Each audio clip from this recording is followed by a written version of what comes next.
गांव में पोस्टिंग नहीं लेना चाह रही थी। अच्छा भला शॉर्टकट है, फिर भी ना जाने क्यों लोग इधर से जाने को मना कर रहे थे।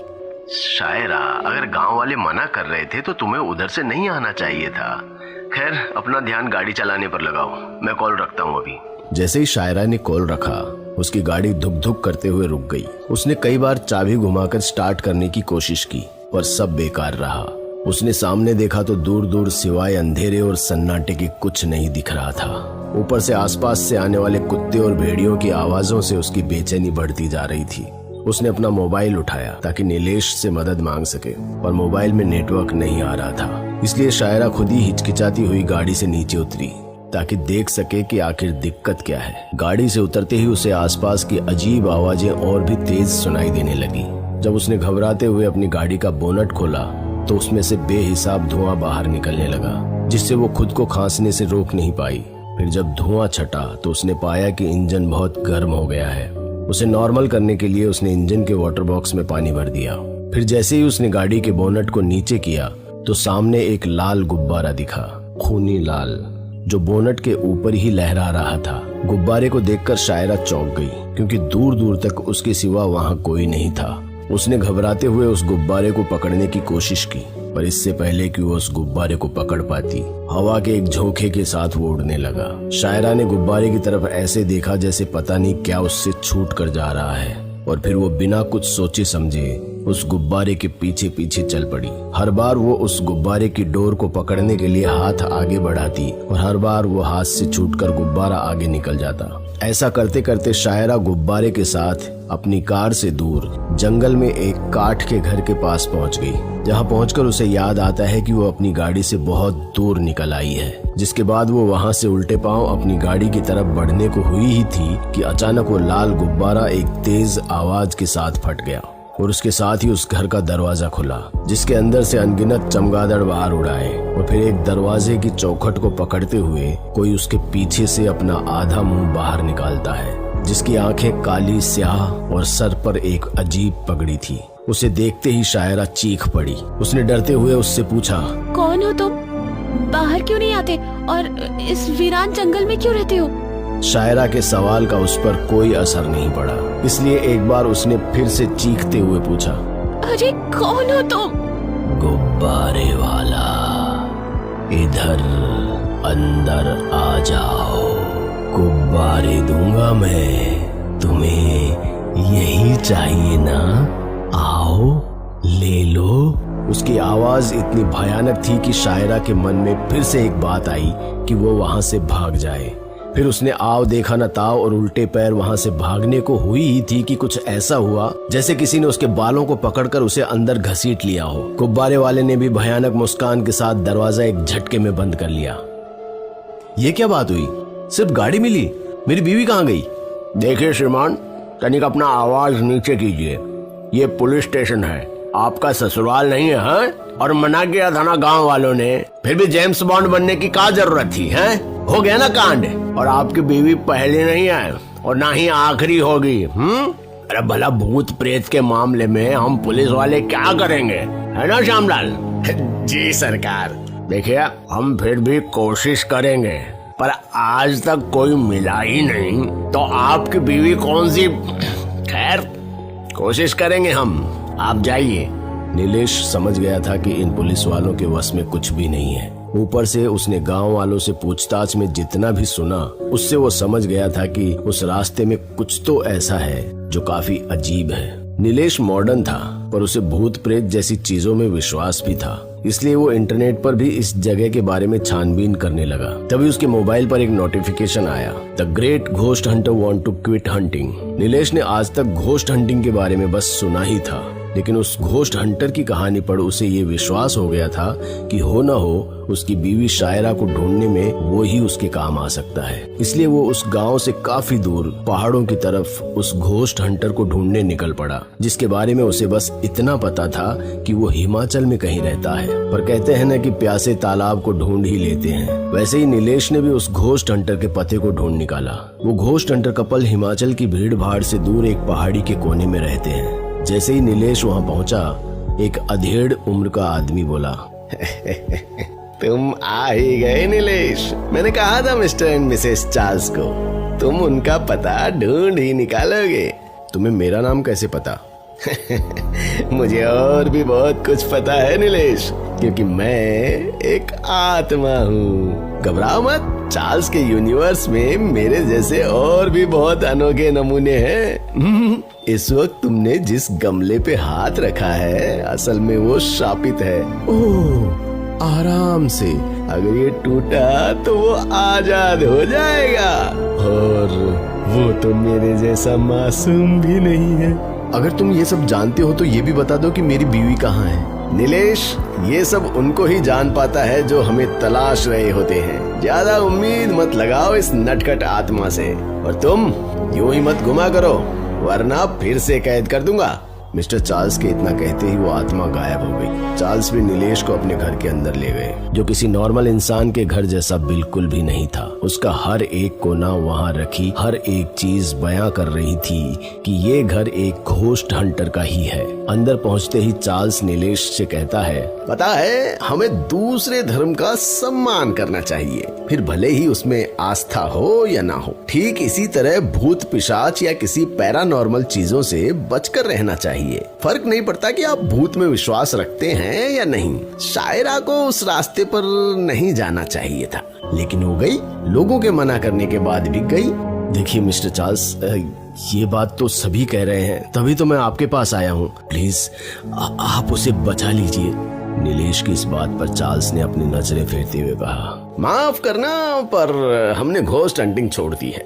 बस अब तुम जा सकते हो। प्लीज ऐसा मत कहिए, मेरी आखिरी उम्मीद है आप। ओफो नीलेश, तुम्हें ये भी पता नहीं कि वो जिंदा भी होगी या नहीं, फिर अपनी जान क्यों गंवाना चाहते हो? भूल जाओ उसे। मिस्टर चार्ल्स, क्या ये तुम खुद से कह पाते? अगर मैं किसी मुसीबत में फंस जाती तो? नहीं ना? तो हम इसकी मदद जरूर करेंगे। Shall we go now? Mister Charles अपनी पत्नी को मना नहीं कर पाए और फिर बाकी जरूरी सामान के साथ वो नीलेश के साथ निकलने के लिए तैयार हो गए। हेलो मिस्टर नॉटी, जब तक हम वापस नहीं आते हैं मेरे यूनिवर्स की जिम्मेदारी तुम्हारी, समझे? जो हुक्म मेरे आका, कोई शैतानी नहीं और नजरें हर जगह रखना। आत्मा को ये सारी बातें कहते हुए चार्ल्स नीलेश के साथ आगे बैठ जाता है और मिसेज चार्ल्स पीछे। उनकी गाड़ी अपनी मंजिल की ओर निकल जाती है। लगभग 6 से 7 घंटे की ड्राइव के बाद वो उसी गांव में पहुंच जाते हैं जहां से शायरा गायब हुई थी। लेकिन यहाँ पहुंचते पहुंचते उन्हें काफी रात हो गई थी। तभी नीलेश ने एक बोर्ड के सामने गाड़ी रोक दी जिस पर लिखा था, रात को इस मार्ग पर सफर न करें। क्यों रुक गए नीलेश? डर ने प्यार को खत्म कर दिया क्या है? चार्ल्स की इस बात पर नीलेश ने कुछ नहीं कहा, बल्कि दंदनाते हुए गाड़ी अंदर ले गया। उसने अपनी गाड़ी ठीक शायरा की गाड़ी के पास जाकर रोक दी। वहाँ सब कुछ उसी रात की तरह था। वही सन्नाटा, वही अंधेरापन और वही अजीब अजीब सी जानवरों की आवाजें, पर उन्हें कुछ वैसा नहीं दिख रहा था या महसूस हो रहा था जिससे वो शायरा का पता लगा सके। मिसेस चार्ल्स शायरा की गाड़ी में जा बैठी और दोनों हाथ स्टीयरिंग पर रख अपनी आंखें मूंद ली, जिसके बाद मिसेस चार्ल्स ने वो सब महसूस किया जो शायरा के साथ हुआ। अंत में उन्हें एक अंधेरा कमरा दिखा जहां अचानक से एक अजीब पगड़ी पहने हुए इंसान उसके मुंह के पास आकर चीखा और इधर मिसेस चार्ल्स की आंखें भी तेज सांस के साथ खुल गईं, जिनमें डर साफ दिख रहा था। वो गाड़ी से उतरते हुए हांफने लगी। तुम ठीक तो हो ना? क्यों करती हो अपनी शक्तियों का इस्तेमाल? पता है ना ये तुम्हें अंदर से कमजोर करती है। चार्ल्स, शायरा जिंदा है। वो किसी अंधेरे कमरे में बंद है। नीलेश कहाँ है? चार्ल्स ने जब पीछे देखा तो वहाँ नीलेश नहीं था। वो उसे आवाज देने लगे और जब थोड़ा आगे बढ़कर देखा तो नीलेश बेसुध जंगल की तरफ बढ़ा जा रहा था। चार्ल्स दौड़ते हुए गया और नीलेश के कंधे पर हाथ देकर उसे रोक लिया। तब तक मिसेस चार्ल्स भी वहां आ गई। तुम कहाँ जा रहे थे नीलेश? उस लाल गुब्बारे को देखते ही मैं उसके पीछे जाने लगा था। उस कमरे में भी गुब्बारे थे। हो ना हो इन सभी चीजों के पीछे गुब्बारों का कुछ ना कुछ तो लेना देना है। और जब हम साथ हैं तो गुब्बारे दिख नहीं रहे कि ये जो भी आत्मा है वो अकेले इंसान का ही शिकार करती है। लेकिन आगे कुछ करने से पहले हमें ये पता लगाना होगा कि यहाँ ऐसा क्या हुआ था जो ये जगह ऐसी हो गई है। इस जगह के बारे में पता लगाने के लिए वो तीनों पास के गांव में पहुंच जाते हैं। लेकिन वहाँ पूरा का पूरा गांव सो रहा है। तभी उनकी नजर मंदिर पर जाती है और वहाँ एक बूढ़े पुजारी को उठाकर आप बीती बताते हैं, जिसके बाद पुजारी कहता है, बात बहुत पुरानी है। इसी गांव में एक गरीब गुब्बारे वाला रहता था, जो इसी बाजार में आकर गुब्बारे बेचता था। पर कुछ आवारा लड़के रोज अपनी बीड़ी से उसका गुब्बारा फोड़ दिया करते थे। वो उसकी बार बार गुजारिश करने पर भी नहीं रुके। फिर एक दिन, पुजारी ने आगे बताया कि एक दिन वो गुब्बारे वाला खाली हाथ बाजार आया, जिस पर उन लड़कों ने उसे चिढ़ाते हुए कहा, अरे गुब्बारे वाले आज नहीं लाया अपना फुग्गा, अब हम क्या फोड़ेंगे? लेकर आया हूं ना, वो देखो। गुब्बारे वाले ने इशारे में कहीं दूर लाल गुब्बारे का झुंड दिखा दिया और कहा, जाओ जाओ, जी भर के फोड़ लो अपनी बीड़ी से गुब्बारे। गुब्बारे वाले के इतना कहते ही वो सब आवारा लड़के बीड़ी फूंकते हुए गुब्बारे वाले के पास पहुंच गए। अरे आज तो मजा आएगा, इतने सारे गुब्बारे, चलो मैं करता हूँ शुरुआत। फिर जैसे ही उसने बीड़ी गुब्बारे में लगाई तो एक तेज धमाका हुआ, क्योंकि गुब्बारे वाले ने उन लड़कों को मजा चखाने के लिए उनमें से कई गुब्बारों में रसोई सिलेंडर की गैस भर दी थी, जिसका धमाका एक सेकंड के लिए किसी बम की तरह हुआ।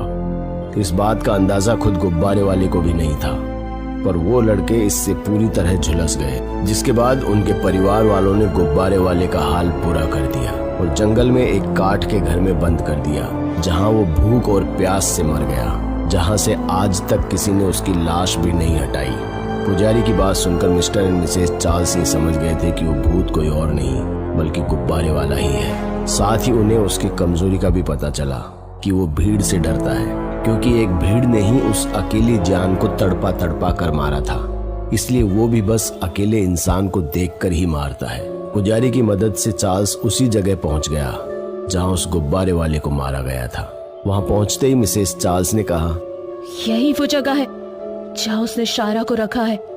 ये सुनते ही नीलेश घर की ओर बढ़ा और दरवाजा खोलने लगा कि तभी वो उड़ता हुआ बाहर आ गिरा। उसे ऐसे लगा जैसे किसी ने उसके सीने पर लात मार कर गिरा दिया। यहाँ वो सालों तक बंद रहा था, हम ऐसे शायरा को उसके चंगुल से नहीं छुड़ा सकते, दिमाग से काम लेना होगा। तभी मिसेस चार्ल्स अपने घुटनों के बल बैठकर अपनी आंखें बंद कर लेती है और अपने अंतर मन की मदद से वो कमरे के अंदर गुब्बारे वाले के पास पहुंच जाती है। उस कमरे में कई नरकंकाल पड़े थे जिसका शिकार उसने किया था। वहीं कमरे के एक कोने में शायरा भी पड़ी थी। जैसे ही मिसेस चार्ल्स उसकी तरफ बढ़ी कि गुब्बारे वाले ने उस पर हमला कर दिया, पर मिसेस चार्ल्स को कुछ नहीं हुआ, क्योंकि अंदर वो नहीं, उसकी अंतरात्मा थी, और भला आत्मा को आत्मा कैसे नुकसान पहुंचा सकती थी। कौन है तू? यहाँ क्यों आई है? ये मेरी जगह है जहां मैं लोगों को वैसे ही मारता हूँ जैसे मुझे मारा गया था, भूखा, तड़पा तड़पा कर। शायरा को छोड़ दो, उसे मारकर तुम्हें कुछ नहीं मिलेगा। क्यों छोड़ दूं? मुझे तो किसी ने नहीं छोड़ा, यहीं छोड़ दिया तड़प तड़प कर मरने के लिए।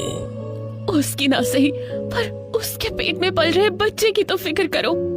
मेरा भी एक बेटा था और मेरे सिवा उसका कोई नहीं रहा, फिर भी सबने मुझे यहाँ मरने के लिए छोड़ दिया, बिना ये सोचे कि मेरे बेटे का क्या हाल होगा। तुम्हारा बेटा था नहीं, बल्कि अभी भी है, यही बाहर पुजारी के साथ मंदिरों पर भीख मांगता है तुम्हारा बेटा। लेकिन अगर तुम शायरा को छोड़ दो तो वो तुम्हारे बेटे को अच्छी जिंदगी दे सकते हैं। पुजारी ने इन सभी को गुब्बारे वाले के बेटे के बारे में बताया था, और मिस्टर चार्ल्स ने अपने घोस्ट हंटिंग के करियर में बहुत से इमोशनल केस भी देखे थे, इसलिए उन्होंने यहाँ भी यही पैंतरा अपनाया। पर गुब्बारे वाले को इस पर विश्वास नहीं हो रहा था, जिसके बाद मिसेस चार्ल्स ने कहा, देख लो, तुम्हें खत्म करना हमारे लिए बड़ी बात नहीं है, पर अगर तुम मान जाते हो तो तुम्हारे बेटे को एक नई जिंदगी मिलेगी। इतना कहते ही मिसेस चार्ल्स ने गुब्बारे वाले को उसके बेटे की एक झलक दिखाई, और फिर मिस्टर चार्ल्स अंदर आए। फिर अपने तंत्र मंत्र और साथ ही अपने भूत पकड़ने के पैंतरे की मदद से गुब्बारे वाले की आत्मा को एक बोतल में कैद कर लिया। नीलेश तुरंत ही शायरा को लेकर अस्पताल की ओर भागा और अपने साथ वो गुब्बारे वाले के बेटे को भी ले गया। मिस्टर एंड मिसेस चार्ल्स भी अब वहाँ से पैदल ही निकल चुके थे और जब वो उस बोर्ड के पास पहुंचे जहाँ इस रास्ते पर आने को मना किया गया था तो मिसेस चार्ल्स ने उस बोर्ड को उखाड़ फेंका। इरादा क्या है मिसेस चार्ल्स? इरादा तो साफ है, अब तो इंतजार है एक नए केस का।